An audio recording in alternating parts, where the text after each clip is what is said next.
Vamos preparar nossos corações agora para ouvir a palavra de Deus. Antes eu queria dar uma bem-vinda a todos vocês, nossos amigos que estão nos visitando. E também dizer que nós temos a presença do nosso irmão aqui, lá de Salvador, o Isildo. Cadê você, Isildo? Bem-vindo, a Rossana também está aqui. Isildo e Rossana, família, muitos anos aí na caminhada com Cristo, também nossa igreja lá de Salvador. Bem-vindos, viu? Oremos. Senhor, nosso Deus, Pai, é tão bom estar aqui para adorar o Senhor, como essa música fala, Deus. Estamos com nossos corações louvando a Ti, Pai, e que nesse momento possamos colocar nossos corações, Senhor, para ouvir a Tua mensagem, Deus. Que a Tua palavra fale aos nossos corações, só me use como instrumento da Sua palavra, Senhor. Obrigado por estarmos aqui, por poder ter vindo até aqui, Senhor, por estarmos com saúde e disposição, Deus. Que a sua mensagem fale aos corações hoje, que os amigos que estão aqui nos visitando também recebam essa mensagem que vem da tua palavra e mexa com os corações, com a vida, Deus. Essa é a nossa oração. Eu oro ao Senhor agradecido em nome de Jesus. Amém. Se tivesse uma mensagem revolucionária para contar, uma mensagem que mudaria o mundo, o que você faria para divulgar essa mensagem? Talvez os jovens contratariam um youtuber da moda, um youtuber famoso, para poder divulgar nas redes sociais. E assim essa mensagem seria divulgada. Talvez outros de nós contrataríamos o horário do Jornal da Globo, ou horário nobre, para colocar essa mensagem. E você colocaria a seguinte vinheta.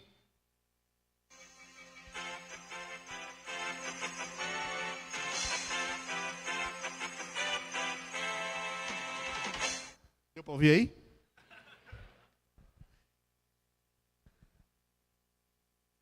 Mas sabe, é interessante ver que Deus escolheu um homem para aprender, para trazer a nós uma mensagem revolucionária. Um homem que talvez você não escolheria.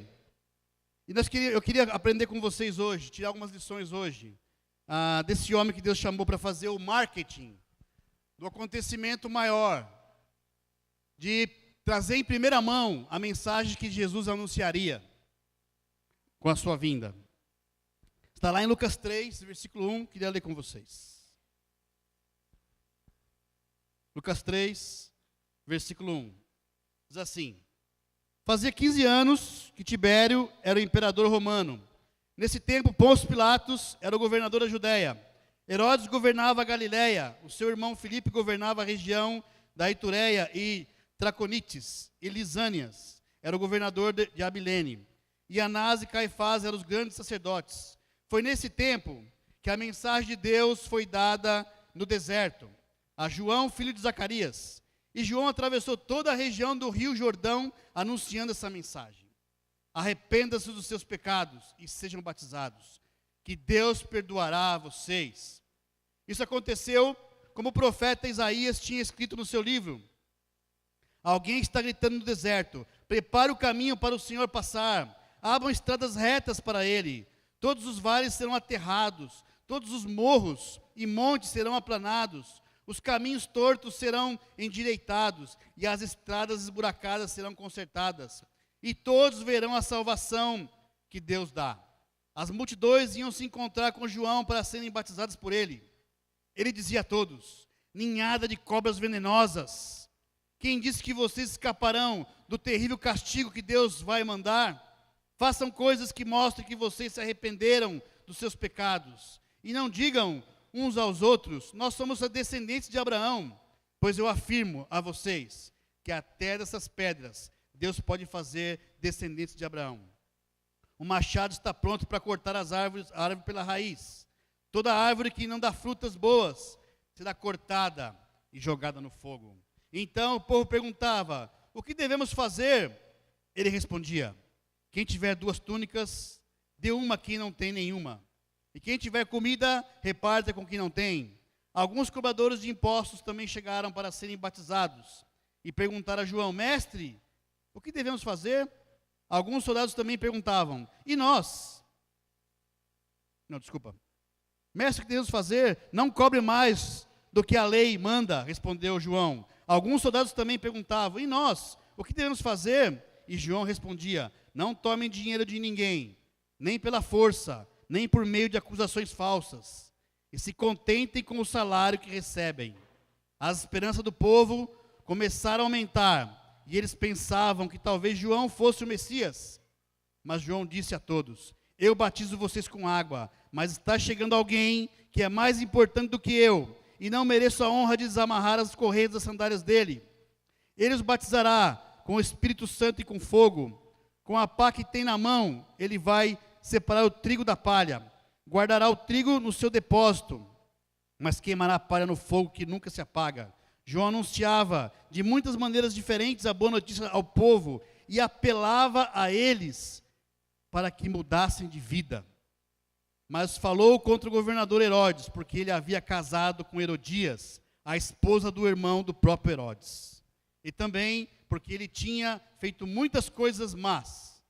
Então Herodes fez uma coisa ainda pior. Mandou pôr João na cadeia. Deus, para trazer a maior notícia de todos os tempos, a boa notícia que Jesus pregaria logo em seguida, escolheu João Batista. Um homem que, segundo o mesmo relato em Mateus e Marcos, ficava no deserto, comia gafanhotos e comia mel silvestres. E esse homem, Deus escolheu para anunciar a mensagem, para de antemão, de primeira mão, anunciar a mensagem que Jesus traria, a salvação para toda a humanidade. Imagina alguém chamando você, falando, eu tenho uma grande notícia para te dar, que vai salvar a sua alma, mas antes venha cá, vamos comer uns gafanhotos e vamos comer umas abelhas. Foi assim. Meio estranho, não é?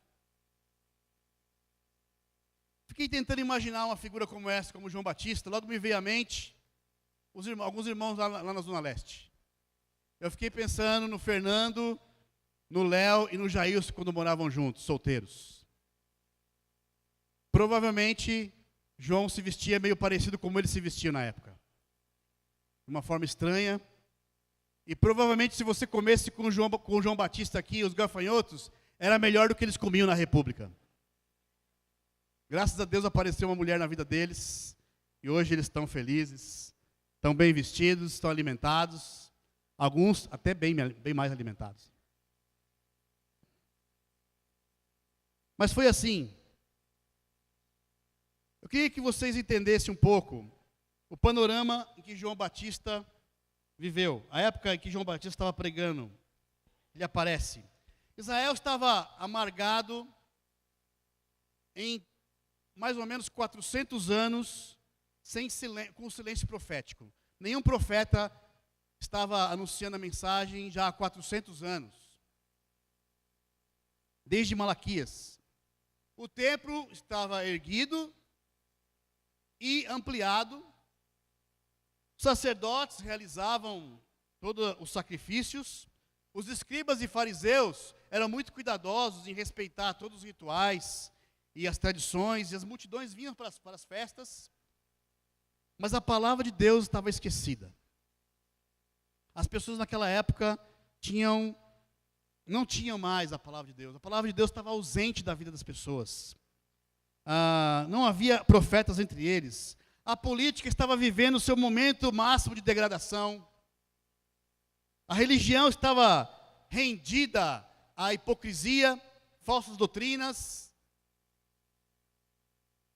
A economia estava capengando. O povo estava pagando altos impostos, impostos abusivos. Alguma semelhança com os dias de hoje? Por isso, irmãos, hoje é o dia ideal para anunciar a mensagem de Deus, amém? Você vê que a história vai passando e as coisas vão se repetindo. E é interessante pensar isso, esse era o panorama que eles estavam vivendo.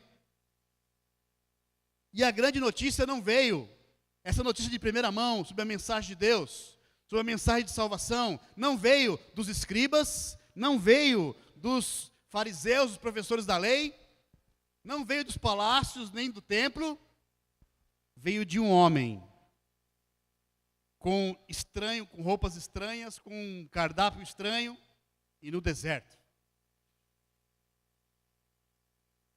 Deus não usou o palácio nem o templo para trazer essa grande notícia. Usou o deserto. E o que era mais incrível, a plateia estava cheia. Sabe por quê? Porque essa mensagem vinha do Espírito Santo de Deus. Não é incrível isso? Quando a gente pensa na maneira como Deus age, né? Desde quando Deus anunciou Jesus que viria a esse mundo, escolhe a forma de um bebê. Jesus vem em forma de um bebê, de uma jovem pobre, virgem, de um vilarejo esquecido. Aí esse neném nasce no meio das tribarias, no meio dos animais.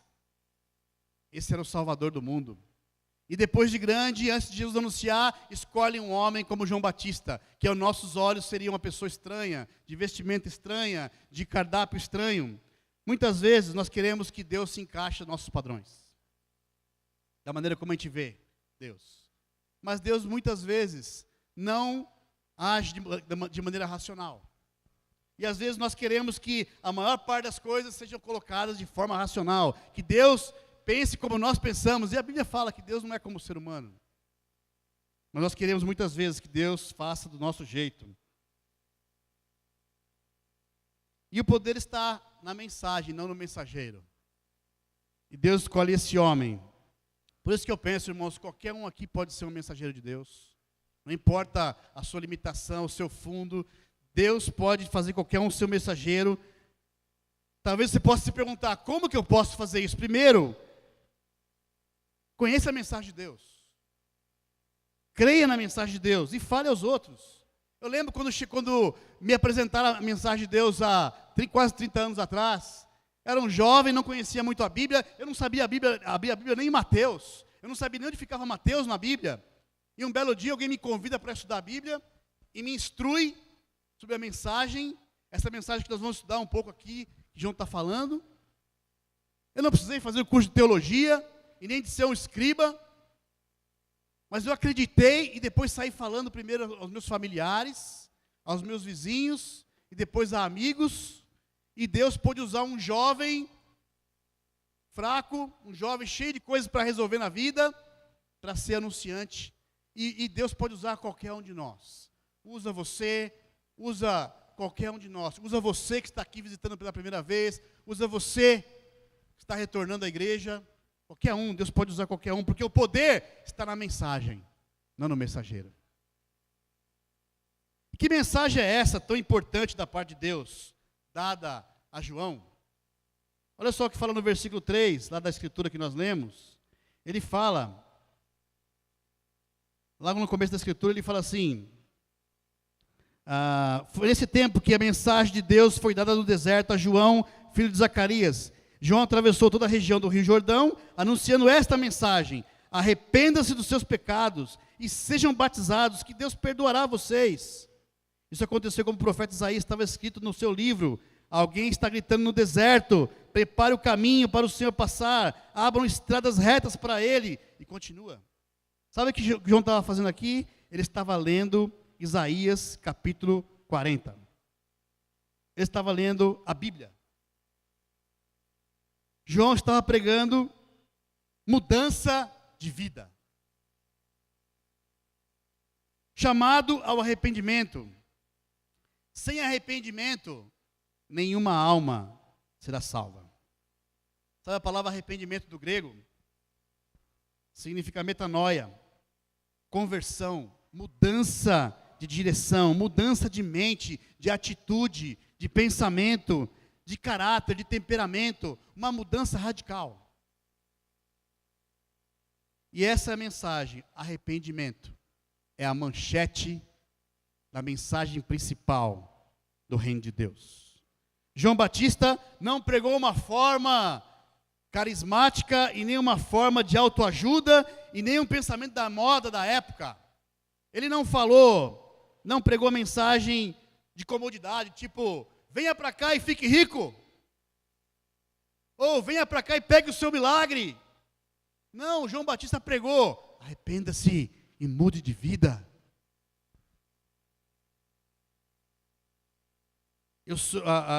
Ele usou a palavra de Deus. Isaías 40, versículo 3 e 5 foi o que ele abriu. Foi a Bíblia de João Batista. E é isso que a gente precisa fazer, irmãos. Abrir a palavra de Deus. Sermos anunciantes da mensagem de Deus. Abrirmos a palavra de Deus. Usarmos a mensagem de Deus. Porque a Bíblia tem muito poder. Em 2 Timóteo 3,16 fala que a Bíblia, ela nos ensina a verdade, ela corrige o erro, ela mostra o caminho, a maneira certa de viver, corrige as faltas. A palavra de Deus tem muito poder, e foi isso que João Batista estava usando. Ele fala: abra as estradas para Jesus, tire os obstáculos para o arrependimento. O que te impede hoje de você conhecer mais sobre a mensagem de Deus? Sabe, ele fala: o verdadeiro arrependimento remove os montes da soberba e do orgulho. Ele fala que ia derrubar os montes. O que dá para entender, irmãos, que quando a gente está usando a palavra de Deus, a gente vai lidar com orgulho, com o nosso orgulho primeiro, que somos orgulhosos. O orgulho faz você não perdoar as pessoas, não perdoar as pessoas ao seu redor, seu marido, sua esposa, seu amigo, sua namorada, seus irmãos. Ele fala sobre derrubar os montes da soberba e do orgulho. O verdadeiro arrependimento aterra os vales da depressão, da solidão. E a depressão é o mal da nossa era, não é verdade? Vai criando uma insegurança, um medo pelas coisas. Nós vivemos num mundo inseguro. Nós não sabemos, nem eu nem você, a gente não sabe o que vai acontecer conosco amanhã. Você está bem aqui hoje, você não sabe se você vai estar bem amanhã. Nós oramos todos os dias para Deus nos proteger. E isso, se você não tem um relacionamento com Deus, se você não tem uma profundidade de conhecimento com Deus, isso pode virar um terror. E é por aí que as pessoas ficam deprimidas e desenvolvem, muitas vezes, essa coisa da depressão e do medo, porque fica constantemente pensando nisso e não busca a Deus. Sabe, essa semana, eu fui num lugar de manhã, queria que eu colocasse uma foto aqui. Eu tive que ir num lugar logo cedo, na segunda-feira, e parei meu carro numa subida. Não sei se dá para ver aqui, ó, a foto tá meio de lado, mas eu queria só mostrar para você aquele buraquinho ali, ó. Isso aqui é a foto do meu carro. Eu parei numa subida, meu carro, e eu estava lá, tranquilo, desliguei o carro, estava preparando para sair, eu ia abrir a porta para sair do carro. A minha filha mandou uma mensagem para mim. Eu desisti de sair do carro, respondi a mensagem para ela. Isso me atrasou mais ou menos 1 minuto. Foi o tempo que um caminhão parou do meu lado, começou a patinar, porque era uma subida, estava chovendo, e começou a cair um monte de ferros. De andaime, sabe aqueles ferros de andaime? Começou a cair e vinha na minha direção. Eu falava: vai bater no carro, vai bater, pá, pá, pá, pá. E parecia como flechas. Tanto é que um deles fez aquele furo ali, ó. E eu ia subir a rua. E aquilo viria provavelmente na altura da minha barriga, ou me acertaria. E se furou aquela lata daquele jeito, imagina o que faria em mim. Eu liguei para minha filha depois e falei: Deus usou você para salvar a minha vida hoje. E eu sei que muitos de vocês oram por mim, oramos uns pelos outros. Mas imagina, se a gente não tem um relacionamento com Deus, se a gente não tem a oração, os irmãos para compartilhar, isso vai nos aterrorizando. E muitos desenvolvem a síndrome do pânico e tudo mais, porque o mundo é aterrorizante, nossa vida é muito insegura. E João estava anunciando nessa escritura que o arrependimento, que a mensagem de Deus, que Jesus iria tampar os vales do desespero, da depressão. Os vales, a gente pode trazer isso para nós como sendo os vales da depressão, do desespero. Ele fala: o verdadeiro arrependimento endireita os caminhos tortos do pecado. É o que eu li. A Bíblia ensina a maneira certa de viver. nós andamos sem saber o que fazer, a Bíblia ensina. A Bíblia é um manual de vida para nós, porque fomos feitos pelo Criador, e Ele deixou um manual para nós. Você está usando esse manual? O arrependimento traz salvação de pecados. O arrependimento, essa mensagem de João Batista, faz Deus derramar sobre nós a sua graça perdoadora. Sabe, mais tarde, quando Jesus veio e pregou, Ele morreu, ressuscitou, como o José Luiz falou aqui na ceia, em Atos 2:38, quando Jesus já tinha ressuscitado, aí Pedro vai e prega ao povo, em Atos 2:38, 39, Pedro diz: arrependam-se e cada um de vocês seja batizado em nome de Jesus Cristo, para que os seus pecados sejam perdoados, e vocês receberão de Deus o Espírito Santo, pois essa promessa é para vocês, seus filhos, para todos que estão longe, isto é, para todos aqueles que o Senhor nosso Deus chamar. Também em Atos 3:19, Pedro fala: portanto, arrependam-se e volte para Deus, a fim de que Ele perdoe os seus pecados, os pecados de vocês, e também para que tempos de nova força espiritual venham do Senhor, e Ele mande Jesus, que Ele já tinha escolhido para ser o Messias de vocês. Segundo o que Pedro estava falando, arrependimento traz força espiritual vinda de Jesus. Sabe, há um arrependimento primeiro, que é o da conversão.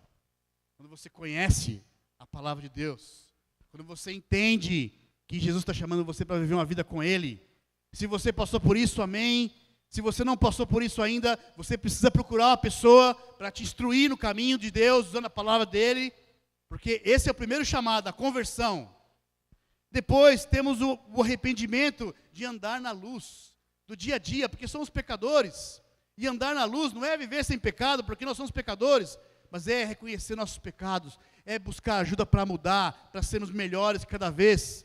E Deus vai derramando sobre nós o perdão como um chuveiro, perdoando e nos limpando. Sabe, João dizia: façam coisas que mostrem que você se arrependa dos seus pecados. E talvez você possa estar perguntando: como eu posso fazer para arrepender dos meus pecados? O povo fez essa pergunta lá para João Batista. Vamos ver o que ele respondeu. Ao povo ele disse: não sejam egoístas e se importe com os outros. Sabe, a mensagem do cristianismo é essa, é de nos envolver um com o outro. Não dá para ser cristão sem envolvimento com pessoas, sem se importar uns com os outros. Ele disse, ao cobrador de impostos, ele disse: não cobre além do devido. Sabe, os cobradores de impostos naquela época, eles tinham, eles eram licenciados pelo governo, eles podiam cobrar por cabeça, e eles podiam colocar uma porcentagem deles. E é ali que eles roubavam, e cobravam muito mais. O soldado, ele disse: não aceite suborno, seja grato pelo seu salário. Falando sobre honestidade. Os soldados também, muitas vezes usavam o poder e a força para incriminar em troca de dinheiro e de propina. Será que tem alguma coincidência com a realidade? E a você, o que ele diria? Se João Batista estivesse pregando aqui agora, o que ele diria para você? Talvez ele diria: se arrependa do seu namoro impuro e tenha um namoro puro. Talvez para outros ele diria: perdoe o seu pai, sua mãe, as mágoas do passado, reconcilie com a tua esposa, com o teu marido. Seja humilde, peça perdão. Sabe, João não deu regras, nem costumes, nem rituais. Ele não disse que precisavam ser teólogos. Ele falou sobre arrependimento e mudança. Mudança de vida. Essa é a mensagem de Jesus. Não só agora aqui em João, mas durante toda a humanidade, a mensagem de Jesus foi essa, de Deus foi essa: arrependam-se, mudem de vida. Sabe, você sabe, todos nós sabemos o que nós temos que nos arrepender. Sabe por quê? Deus coloca em nós algo chamado consciência, que está sempre nos alertando do mal. E algumas coisas a gente nem sabe. Por isso que a gente precisa de amigos que nos amam, que têm a palavra de Deus como guia para nos mostrar, para nos alertar. E eu sou muito grato aos irmãos que sempre têm entrado na minha vida, abrindo meus olhos com a palavra de Deus. Graças a Deus que tem irmãos que muitas vezes chegam para mim e falam a verdade, coisas que às vezes eu nem estou enxergando, e falam para mim e me ajudam. Você tem alguém que fala para você? Sabe, outra coisa que a gente vê nesse trecho é que a mensagem exigia coragem. Sabe, primeiro, do anunciante. João foi corajoso aqui, hein? Não é? Falou forte. Combateu o pecado. Foi claro. Ele falou aqui, ele mostrou a realidade espiritual. Ele falou sobre o juízo final. Ele falou do paraíso. Ele falou do inferno. Ele falou do castigo. A mensagem aqui era: arrependa-se e viva, ou não arrependa-se e morra. Ele foi corajoso. Sabe, eu lembro quando eu me tornei cristão, logo no começo da minha vida cristã, e eu chegando, cheio de coragem para falar com a minha família, e eu usei de uma sabedoria tremenda. Primeira vez chegando em casa, chegando para minha irmã: se arrependa, você está indo para o inferno. Ela se traumatizou. Graças a Deus, Deus abençoou que ela se tornou uma cristã.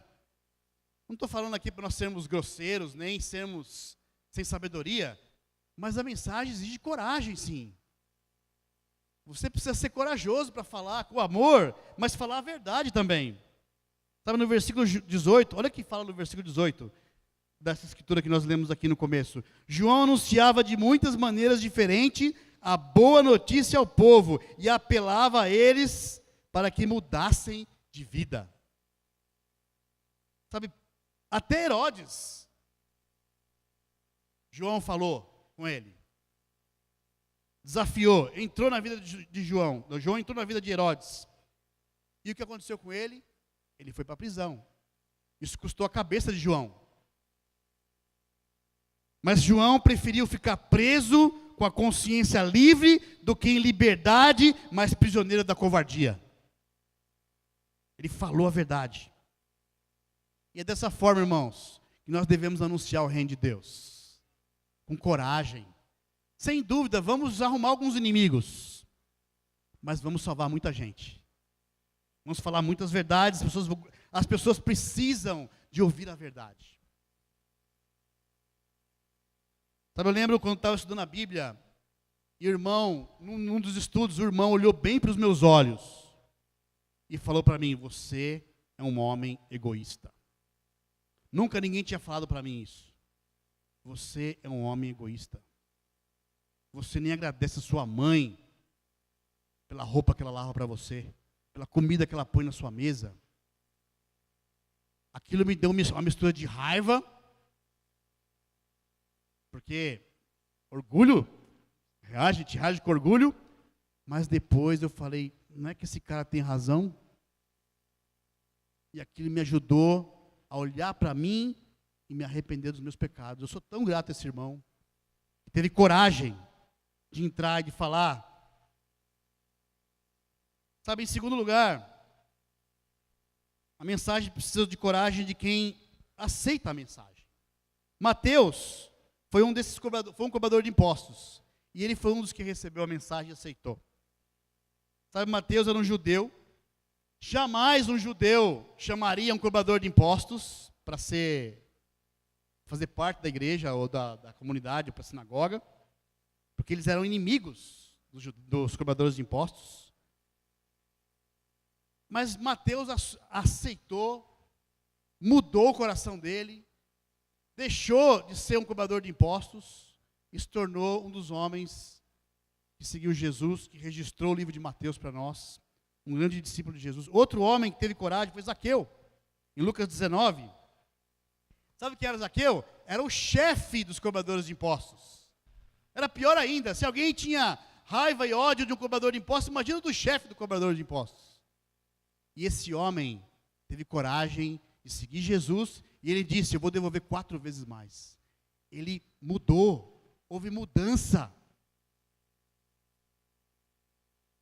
Sabe, alguns podem estar aqui querendo estar com Deus, pode querer ter um relacionamento com Deus, querer se aproximar de Deus, mas se acha indigno. Deus não quer você. Aqui está a prova que Deus quer qualquer um. Deus chama qualquer um. Agora você precisa ter coragem de aceitar.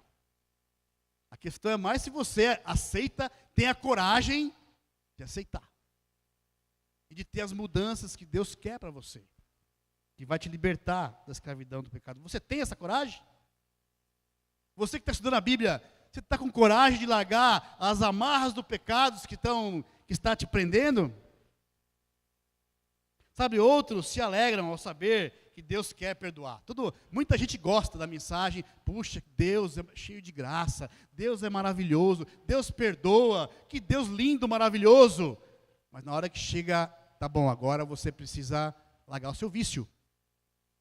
Agora você precisa terminar esse relacionamento imoral que você vive. Ah, sabe o que é? Tá dando para mim agora não, sabe? Depois a gente conversa, aí desconversa, sai pela tangente. Porque a mensagem de Deus exige coragem. Coragem de transformar, de mudar. Você tem? Sabe, irmãos, cristianismo não é uma religião. É uma filosofia de vida. É um chamado de Deus para sermos povo de Deus. E para vivermos uma vida correta. Sabe, havia um historiador, por volta do ano 100, chamado Plínio. Ele era um oficial romano, escritor e historiador. E ele escreveu ao imperador romano, chamado Trajano, que governou entre 98 a 112. Lá no comecinho depois que os apóstolos já tinham começado a igreja, depois do ano 100. E ele fala no relato dele, um relato histórico, comentando sobre a vida dos cristãos daquela época. Ele fala assim, abre aspas, aqueles que se encontravam ao romper do dia, cantavam hinos e prometiam viver corretamente. Sabe, a vida dos discípulos daquela época já inspirava mudança e transformação, era uma filosofia de vida. Eles chamavam até então o caminho, os que estão seguindo o caminho. Depois foram sendo chamados de cristãos. Mas olha só, a característica marcante nos cristãos do primeiro século. Eram homens que procuravam viver corretamente. O chamado de João aqui, na escritura que nós lemos no começo, não é para uma religião ou para uma igreja, e sim para uma filosofia de vida. Sabe, às vezes conversando com algumas pessoas, eu ouço falar, eu preciso de ir para a igreja. Fulano precisa de ir para a igreja. Na verdade, não é que precisa de ir para a igreja. Precisa ser igreja. Precisa viver a igreja. Sabe, tem um instituto chamado Pew Research Center. Apontou o Brasil como o segundo maior país em número de cristãos no mundo. 175 milhões de seguidores de Jesus. Imagina se o Brasil tivesse tudo isso mesmo, hein? Como seria esse país? Seria um país completamente transformado. Nós não estaríamos vivendo essa degradação da sociedade. Porque eles acham que ter uma religião é ser cristão. Quando na verdade o chamado de João aqui é para termos uma vida transformada. É para termos uma vida mudada no trabalho. É sermos igreja fora da igreja. É lá no trabalho, na escola, na nossa família, na vizinhança, na sua maneira de viver, inspirando as pessoas ao redor. É interessante pensar que João até combate aqui o fato de que alguns estavam falando, mas nós somos filhos de Abraão. De pensar, eu estou aqui um tempo já, eu tenho feito tantas coisas, e podemos pensar assim também, eu estou aqui há tanto tempo, e eu estou aqui há 30 anos quase. Alguns aqui eu vejo alguns irmãos em torno de 50 anos, já se achando velhos. Meu irmão, se você viver bem, você vai chegar aos 80. Tem 30 anos pela frente ainda. Tem muito chão. Não é hora de aposentar espiritualmente e dizer que os jovens têm que se levantar. Sem dúvida, os jovens têm que se levantar e eles estão se levantando, amém? Mas também nós temos muito para fazer ainda. Você com 50 anos tem muito para dar para o reino de Deus ainda. Se levantar, liderar, servir, fazer um monte de coisa para Deus ainda. Alguns jovens podem pensar, minha mãe é fervorosa. Minha mãe, meu pai são super fervorosos. Mas eu vou dizer para você, jovem, você não vai de carona para o céu não, viu? A salvação é individual. É cada um vai responder diante de Deus. Sabe, João Batista estava anunciando que o reino de Deus já chegou até nós. Ele estava anunciando lá, Jesus viria pregar, e nós já temos, o que João Batista estava anunciando lá atrás, nós já temos hoje. Nós já temos, nós vivemos no reino de Deus. Deus nos deu o privilégio de poder pregar essa mensagem, eu e você. Por isso, irmãos, vamos lá, vamos anunciar a mensagem de Deus. Sabe, em 1 João capítulo 1, para terminar, 1 João capítulo 1, versículos 5 a 9, diz assim: a mensagem que Cristo nos deu, 1 João capítulo 1, versículos 5 a 9, a mensagem que Cristo nos deu e que anunciamos a vocês é esta: Deus é luz, e não há nele nenhuma escuridão. Portanto, se dizemos que estamos unidos com Deus, e ao mesmo tempo vivemos na escuridão, então estamos mentindo com palavras e ações. Porém, se vivemos na luz, como Deus está na luz, então estamos unidos uns com os outros, e o sangue de Jesus, o seu Filho, nos limpa de todo o pecado. Se dizemos que não temos pecados, estamos nos enganando, e não há verdade em nós. Mas se confessarmos nossos pecados a Deus, Ele cumprirá a sua promessa, e fará o que é correto. Ele perdoará os nossos pecados, e nos limpará de toda a maldade. Amém? Se você está aqui estudando a Bíblia hoje, busca alguém que trouxe você, leve a sério esse chamado ao arrependimento e mudança de vida. Para você que já está aqui há algum tempo, olha essa escritura, lembra da graça de Deus, Deus sempre derramando sobre nós o perdão dos nossos pecados, nos limpando. Se você cometeu pecado, se você está guardando isso no seu coração, chama um irmão, chama uma irmã de confiança, abre o seu coração, confessa o seu pecado. Se reconecta com Deus novamente e vamos sair juntos anunciando a mensagem de Deus. A mensagem que é a mudança de vida. Fazer como João fez aqui, apelando para que as pessoas mudassem de vida. E nós vamos ver grandes milagres acontecendo, porque o poder não está no mensageiro, está na mensagem. E Deus pode usar qualquer um de nós. Amém? Oremos.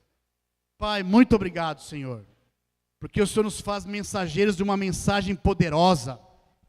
Obrigado porque João Batista foi um grande homem e nos ensinou a ter coragem, Deus. Nos inspirou a dar valor a essa mensagem, a pregar com coragem, a entrar nesse mundo vendo as pessoas presas pelo pecado.